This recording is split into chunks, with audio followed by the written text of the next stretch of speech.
Hello students, मैं हूं C Shruti Goyal and welcome to गरन प्रोफेशनल एकेडमी। लास्ट लेक्चर में हमने बैलेंस शीट एंड P&L का फॉर्मेट बनाना सीखा for companies and based on that आज यूनिट 2 का illustration 15 and illustration 17 we will solve. So start with illustration 15. It is illustration related to reissue of forfeited share, जिसमें हम share capital को balance sheet में कैसे show करते हैं, extract of the balance sheet में हम देखेंगे। Beautiful company limited issued 30,000 equity share of 10 each payable as ₹3 on application. यहाँ पे हम देखते हैं टोटल इशू 30,000 इक्विटी शेयर्स, जिसमें एप्लीकेशन में ₹3, 90,000 अलॉटमेंट में ₹5, जिसमें 3 अलॉटमेंट मनी एंड ₹2 प्रीमियम का, तो इंटू 3 अलॉटमेंट में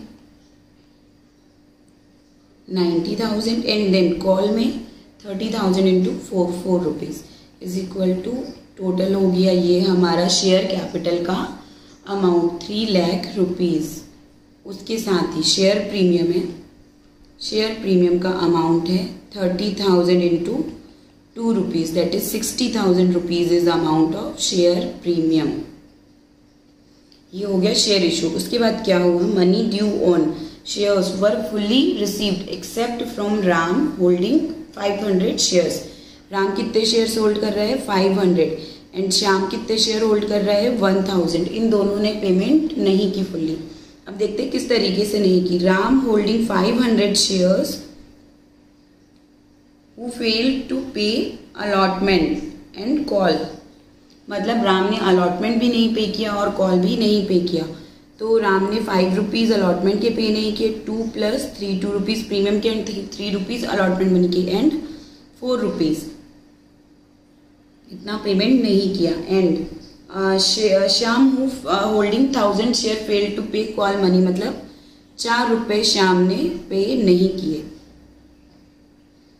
and all those 1500 shares were forfeited. तो पहले हम फोरफिचर की एंट्री कर लेते हैं। राम ने अलॉटमेंट और कॉल का पेमेंट नहीं किया, मतलब उसने कौन सा पेमेंट कर दिया, एप्लीकेशन वाला। तो 500 इंटू 3 दैट इज 1500 राम ने पे किया। और नॉट रिसीव्ड जो है राम से, वो कौन सा है, अलॉटमेंट का। अलॉटमेंट का कितना 500 इंटू 5 मतलब 3 + 2 टोटल 500 में 3 अलॉटमेंट का, मतलब 1500 अलॉटमेंट का प्लस 1000 रुपीज शेयर कैपिटल का। And on call 500 into 4 total इतना अमाउंट पे नहीं किया 2000। अब बारी आती है श्याम की। श्याम से कितना अमाउंट रिसीव हो गया, एप्लीकेशन पे ₹3 के हिसाब से 3000 रुपये एप्लीकेशन पे रिसीव हो गए और अलॉटमेंट पे भी ₹3 के अकॉर्डिंग 3000 रुपीज। अब यहाँ पे आपको पता है रूल कि अगर शेयर प्रीमियम पे इशू किया है शेयर और वो फॉरफिट करना है, शेयर प्रीमियम का अमाउंट रिसीव हो चुका है तो उसे अकाउंटिंग में इंक्लूड नहीं किया जाता है। इसलिए यहाँ अमाउंट रिसीव्ड में हम अकाउंटिंग जब करेंगे तो वो इंक्लूड नहीं करेंगे जो शेयर प्रीमियम रिसीव हो चुका है। ये आपको नोट्स में, ये आपको पता है, शेयर प्रीमियम जो रिसीव हो चुका है वो not accounted and not received जो होता है उसकी अकाउंटिंग की जाती है। नॉट रिसीव्ड की अकाउंटिंग की जाती है क्योंकि उसको रिवर्स करना होता है। जैसे शेयर कैपिटल डेबिट करते वैसे शेयर प्रीमियम को भी डेबिट किया जाता है। जो रिसीव हो चुका है वो तो अब रिजर्व एंड सरप्लस का पार्ट बन जाएगा, उसमें कुछ भी करने की जरूरत नहीं पड़ती है। नाउ टोटल अमाउंट रिसीव्ड कितना हो गया 7500, जो कि चले जाएगा शेयर फॉरफिचर अकाउंट में। अलॉटमेंट में कितना रिसीव नहीं हुआ है 2500, वो शेयर अलॉटमेंट उससे क्रेडिट हो जाएगा। एंड कॉल पे श्याम से रिसीव नहीं हुआ 1000 into 4 that is 4000। Total call पे नहीं रिसीव हुआ 6000 रुपीज। इसकी हम जनरल एंट्री करेंगे।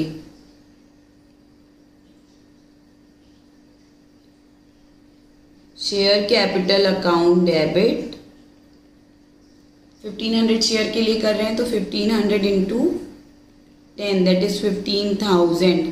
फिर share premium account debit. Share premium account debit कितने से करेंगे?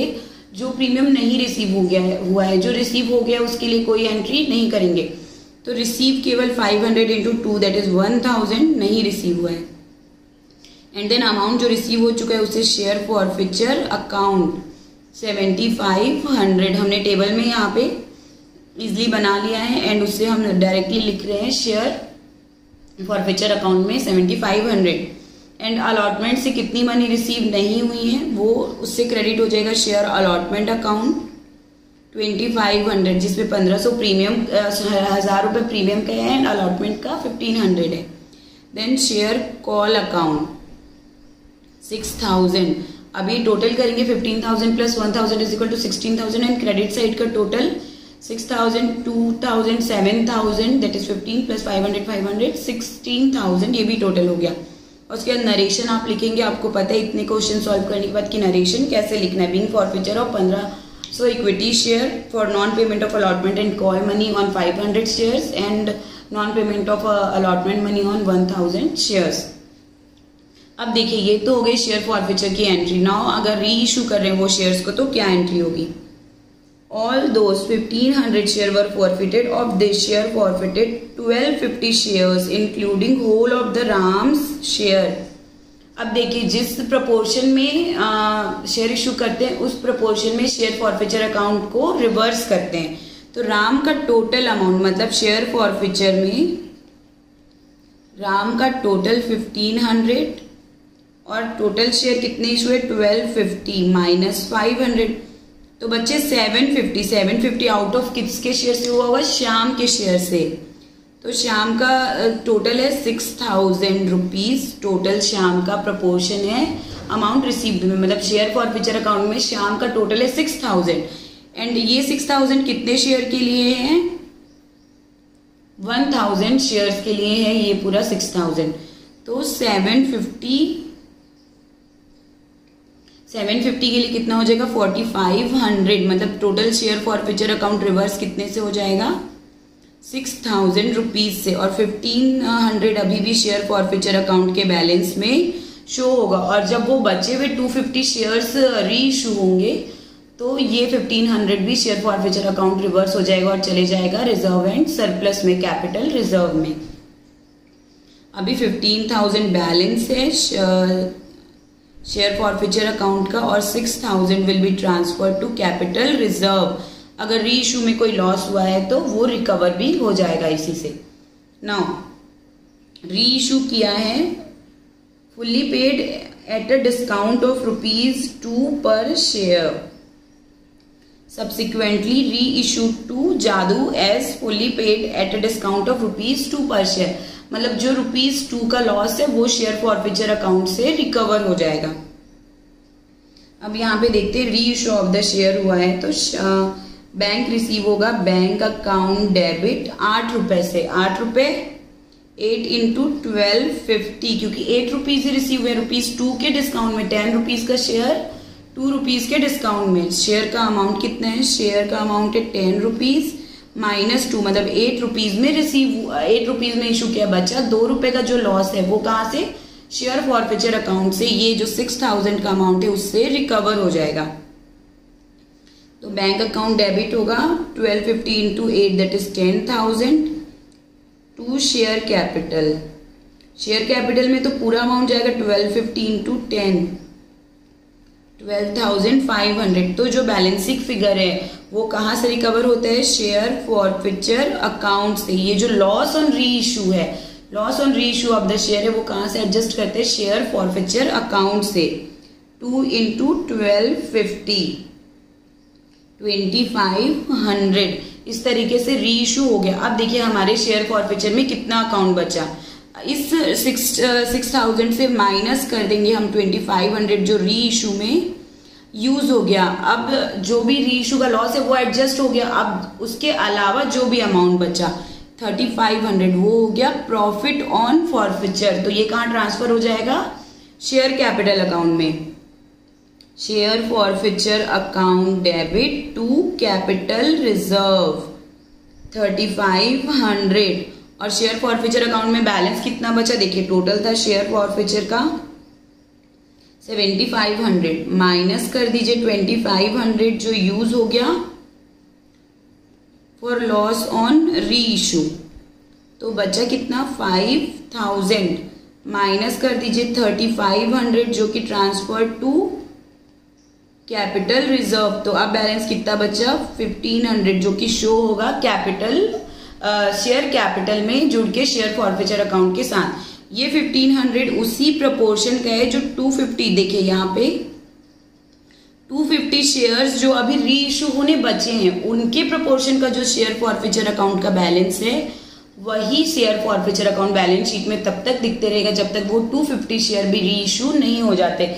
इस तरीके से प्रपोर्शन में डिवाइड करते हैं शेयर फॉरफीचर अकाउंट का अमाउंट, और जितने शेयर के लिए री इशू हो चुके हैं उनमें अगर कोई लॉस है तो उसको एडजस्ट करते हुए बचा हुआ शेयर फॉरफीचर का अकाउंट कैपिटल रिजर्व में ट्रांसफर कर देते हैं, और जहां पे ये नहीं हुआ है जो शेयर री इशू नहीं हुए उनके शेयर फॉरफीचर का अकाउंट बैलेंस शीट में शो होते रहते हैं।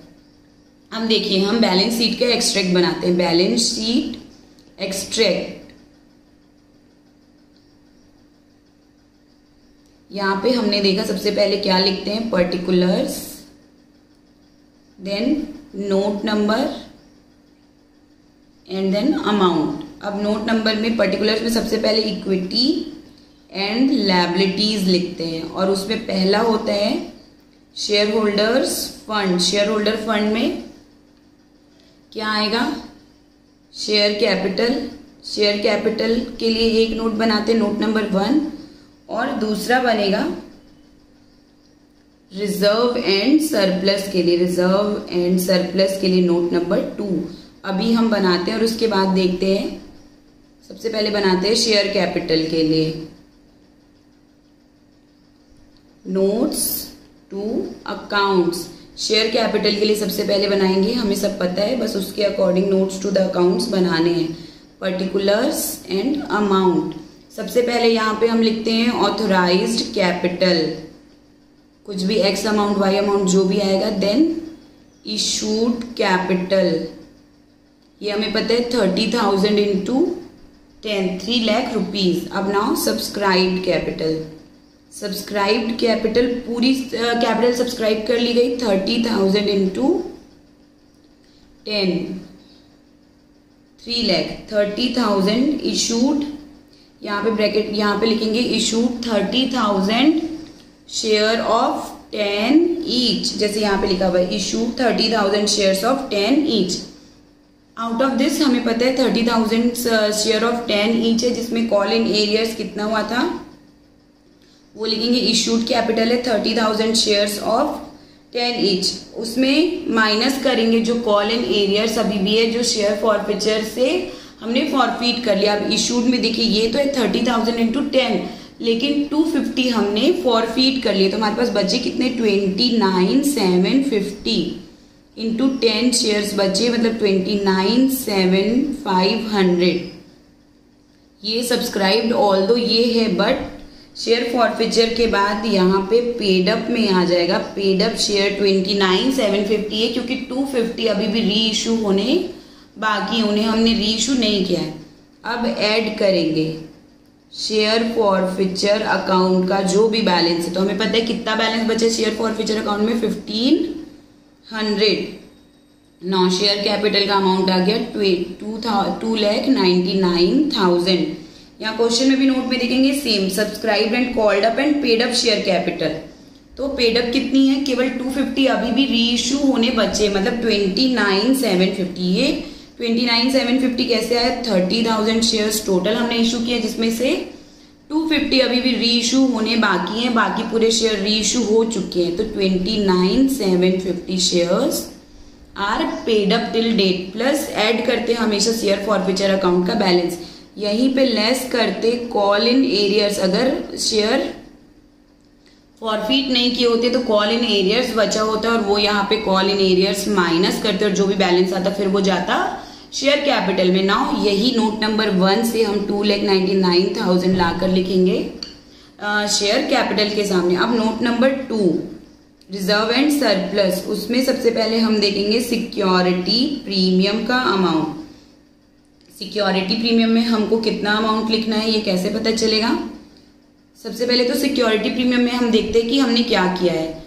जब शेयर इशू किया तो वी हैव ड्यू फॉर 60,000 हमने ड्यू किया, लेकिन उसमें से माइनस कर दिया कितना, 1,000 डेबिट कर दिया, मतलब 60,000 माइनस 1,000 शेयर प्रीमियम में चल जाएगा 60,000 minus 1,000 that is 59,000। And capital reserve में हमने कितना ट्रांसफर किया शेयर फॉरफीचर अकाउंट से 3,500, तो टोटल रिजर्व एंड सरप्लस हमारा कितना हो गया 62,500। और ये 62,500 we will write in balance sheet इस तरीके से, और बाकी आते जाएगा तो बैलेंस शीट का फिर टोटल हो जाएगी। ये हो गया शेयर होल्डर्स फंड 361,500। इस तरीके से जो भी लिखना है वो नोट्स के थ्रू हम एक्सप्लेन करेंगे। ऑथराइज्ड, इशूड और इशूड के बाद पेड अप, और रिजर्व एंड सरप्लस में जितना भी इशू किया था माइनस 1,000 डेबिट किया सिक्योरिटी प्रीमियम से, एंड कैपिटल रिजर्व में जो ट्रांसफर किया all will be part of reserve and surplus. तो आई होप ये क्वेश्चन आपको क्लियर हो गया है, कॉन्सेप्ट क्लियर है। कोई डाउट है, कुछ समझ में नहीं आया है तो आप मुझसे पूछ सकते हैं, क्योंकि अब हम बैलेंस शीट का फॉर्मेट सीख चुके हैं तो ये क्वेश्चन समझना आपके लिए ज़्यादा आसान रहेगा। Now we will do illustration 17। Illustration 17 बहुत इजी है, बहुत सिंपल है। It's like simple issue of share. बस जो शेयर इशू पे अमाउंट मिलता है वो कैश में ना मिलके किसी और रूप में मिला है, किसी और फॉर्म में वो कंसिडरेशन मिला है शेयर इशू के लिए। So let's read the question. X company limited was incorporated with N authorised share capital of 90,000 equity share of 10 each. Illustration 17 हमें यहाँ पता चल गया ऑथराइज्ड शेयर कैपिटल कितनी है। ऑथराइज्ड शेयर कैपिटल है 90,000 at the rate of 10 each. Next, the company purchased land and building from Y Company Limited for 4 lakh, payable fully in paid up share of company. मतलब यहाँ पे issue of share कितना हो रहा है? Issue of share 4 lakh rupees के लिए, मतलब डिवाइड बाई 10 करेंगे तो 40,000 शेयर्स। लेकिन कंसिडरेशन किस में मिल रहा है? कंसिडरेशन जो है वो कैश में नहीं है, कैश के बदले क्या मिल रहा है? Land and building. Land and building लिए 4 लाख की और 4 लाख के शेयर दिए, तो 4 लाख के शेयर डिवाइड बाई 10 करेंगे। 4 लाख रुपीज के शेयर दिए, मतलब 40,000 शेयर्स ऑफ 10 ईच। अगर प्रीमियम में बोलता है तो उसके अकॉर्डिंगली करते, क्योंकि क्वेश्चन में नहीं बताया कि प्रीमियम में इशूड है, इसलिए ऐसा कुछ भी नहीं करेंगे। The balance of share were issued to the public which were fully subscribed and paid. अब देखिए टोटल ऑथोराइज्ड कितना था? 90,000 शेयर्स। तो बैलेंस 90,000 माइनस 40,000, तो बैलेंस शेयर कितने बचे? 50,000 इंटू 10। 5 लाख शेयर किस में इशू किए हैं? कैश में। 5 lakh share issued for cash. इनके लिए कैश में इशू है, इनके लिए मिली है कैश, मिली कितने की? 5 लाख की। तो 2 इशू है, एक इशू में लैंड एंड बिल्डिंग मिली और दूसरे इशू में मिला है कैश। अब क्या करना है? इसकी जनरल एंट्री करनी है एंड बैलेंस शीट प्रिपेयर करना है। तो इजी, सबसे पहले हम बैलेंस शीट प्रिपेयर करते हैं। हमें मिली है लैंड एंड बिल्डिंग, किससे मिली है? वाई एंड कंपनी से। तो सबसे पहले यहाँ पे लिखेंगे journal entries in the books of x company limited. तो एक्स कंपनी लिमिटेड ने लैंड एंड बिल्डिंग ली है वाई एंड कंपनी से, तो जनरल एंट्री हो जाएगी date, particulars, debit amount and credit amount. Y and company से मिली है लैंड एंड बिल्डिंग, तो जब असेट आती है तो उसको करते हैं debit. Debit what comes in, तो land and building account debit to Y company limited, credit the giver. Y company limited से मिली है तो उसे हम क्रेडिट करेंगे। कितने की मिली है? 4 लाख की। We have received land and building of 4 lakh rupees from Y and company, debit what comes in and credit the giver. ये हो गई आपकी नंबर 1 की एंट्री। अब वाई एंड कंपनी ने तो हमें दे दिए, हम वाई एंड कंपनी को क्या दे रहे हैं, शेयर्स। तो अब debit the receiver, Y company limited debit, क्योंकि अब उसे मिल रहा है, टू शेयर कैपिटल, क्योंकि वाई कंपनी को हम क्या दे रहे हैं, शेयर कैपिटल 4 लाख की। और हम शेयर कैपिटल जब क्रिएट करते हैं तो उसे क्रेडिट करते हैं, इसलिए क्रेडिट करेंगे। तो यहाँ पे क्या हो गया, वाई एंड कंपनी ने जब शेयर हमें लैंड एंड बिल्डिंग दी तो land and building account debit to Y and company, and जब वाई एंड कंपनी को हमने शेयर कैपिटल इशू किया तो उसको Y and company debit to share capital. यहाँ वाई एंड कंपनी का नाम लिखना इसलिए जरूरी है ताकि हमें पता चले कि वाई एंड कंपनी से हमने शेयर लैंड एंड बिल्डिंग लिए एंड वाई एंड कंपनी को हमने शेयर दिए। देखिए इसकी सिंपल एंट्री एक और ये हो सकती है, सिंपल या कंबाइन एंट्री जिसको आप बोल सकते हैं। लैंड एंड बिल्डिंग रिसीव हुई तो सीधे सीधे लैंड एंड बिल्डिंग अकाउंट को डेबिट कीजिए टू शेयर कैपिटल, क्योंकि शेयर कैपिटल इशू हुआ है ₹4 लाख। जिस तरीके से यहाँ पे कैश मिलती तो लैंड एंड बिल्डिंग की बजाय क्या कर देते, कैश। तो जो भी मिल रहा है उसको डेबिट एंड शेयर कैपिटल उसके बदले इशू हो रही तो शेयर कैपिटल अकाउंट क्रेडिट। उसके बाद 5 लाख शेयर इशू किए हैं फॉर कैश, तो कैश रिसीव हुई है, cash account debit to share application and allotment 5 lakh.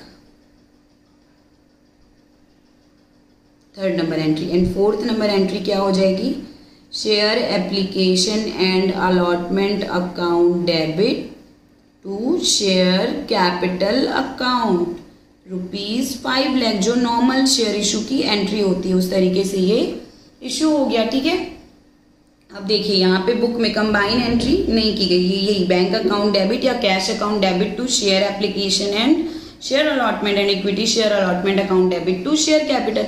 अब इसकी भी कंबाइन एंट्री अगर करते तो cash account debit to share capital 5 lakh, लेकिन ये नहीं करना है, हमें 2 एंट्री करनी है। तो यहाँ पे शेयर एप्लीकेशन एंड अलॉटमेंट के थ्रू पब्लिक को इशू हुआ है, सेकेंड नंबर के इसमें 5 लाख शेयर, और जो फर्स्ट नंबर है उसमें हमने पार्टी का नाम पता है वाई कंपनी लिमिटेड है, तो उसके अकॉर्डिंग डायरेक्टली हमने वाई कंपनी लिमिटेड का नाम लिख दिया। ये चारों एंट्री आपको समझ में आ गई, कोई भी कंफ्यूजन नहीं है। किसी पार्टी से जब अक्वायर कर रहे हैं कोई भी असेट, उसके बदले शेयर इशू कर रहे हैं तो सबसे पहले asset account debit to that party and then that party account debit to share capital, इस तरीके से वो एंट्री करनी है। और देन कैश इशू होता है तो आपको एंट्री पता है कैसे करनी है। नाउ इसका बैलेंस शीट बनाना है, बैलेंस शीट एज एट, जो भी डेट है वो डेट यहाँ पे एंटर करेंगे। देन हमें फॉर्मेट पता है, सबसे पहले पर्टिकुलर्स, देन अमाउंट एंड बीच में नोट नंबर।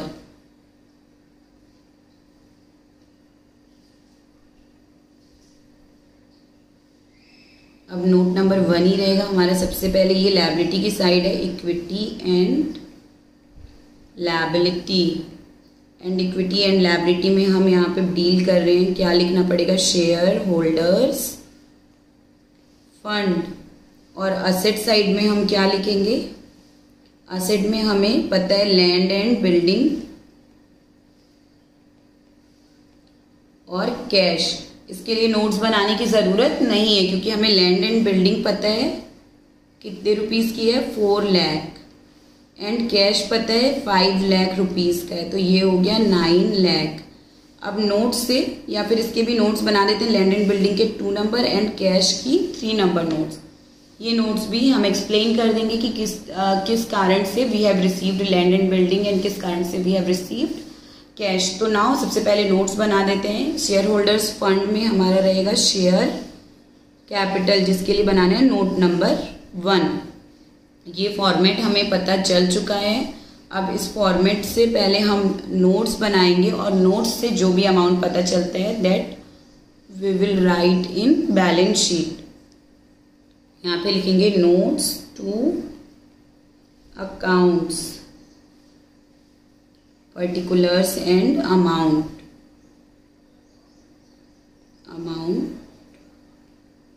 पर्टिकुलर्स। सबसे पहला नोट होगा हमारा regarding share capital. Share capital में हमें पता है ऑथोराइज्ड आता है, इशूड आता है, देन सब्सक्राइब। तो शेयर कैपिटल में सबसे पहले लिखिए authorised capital 90,000 equity share of, actually equity share नहीं लिखा है क्वेश्चन में, इसलिए हम केवल 90,000 शेयर्स ऑफ इक्विटी शेयर लिखा है क्वेश्चन में, तो we will write equity share 90,000 equity shares of 10 each. तो टोटल हमारी ऑथोराइज्ड कैपिटल हो गई 9 लाख। इसके नीचे हम 2 लाइन ड्रॉ कर देंगे बिकॉज ये टोटल में इंक्लूड नहीं करना है। 2 लाइन्स आर ड्रॉन, मतलब that will not be included in grand total. उसके बाद इशूड कैपिटल, इशू भी टोटल शेयर हो गए, पूरे 90,000 हो गए, तो 90,000 इक्विटी शेयर ऑफ 10 ईच, ये भी 9 lakh. And then subscribed and paid up, subscribed and paid up share capital 90,000 shares, equity shares of 10 each. Subscribed and paid up capital is also 9 lakh. यहाँ पे हम इनर कॉलम में will show कि share issued for cash out of above 40,000 shares have been allotted as fully paid up equity share, fully paid equity share for consideration other than